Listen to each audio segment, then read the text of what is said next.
कोसळल्याच्या दुर्घटनेनं दुःख झाल्याचं अमित शहा यांनी म्हटलेलं आहे। शहांनी फडणवीसांशी संपर्क साधून सद्यस्थितीची माहिती घेतली आहे। जखमींची प्रकृती लवकरात लवकर बरी व्हावी अशीही प्रार्थना करतो असं अमित शहा म्हणाले।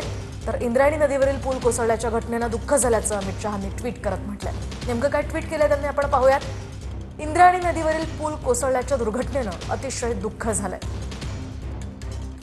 मुख्यमंत्री देवेंद्र फडणवीस यांच्याशी संपर्क साधून घटनास्थळाची सद्यस्थिती जाणून घेतली।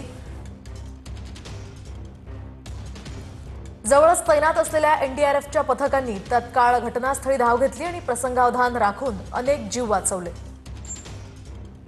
ज्यांनी आपला जीव गमावला त्यांच्या कुटुंबियांप्रती संवेदना, जखमींची प्रकृती लवकरात लवकर बरी व्हावी अशी प्रार्थना करतो असं अमित शहा या ट्विटमध्ये म्हणाले।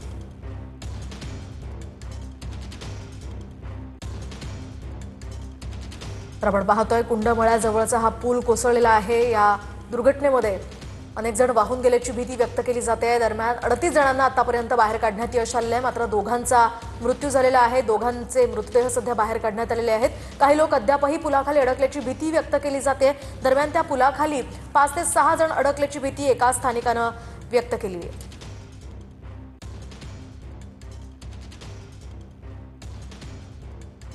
तर अंधार पडल्यामुळे सध्या रेस्क्यू ऑपरेशन थांबवण्यात आल्याची माहिती सध्या मिळते आहे। आता पुलाखाली अद्याप 3 ते 4 जण अडकल्याची स्थानिकांनी माहिती दिलेली आहे।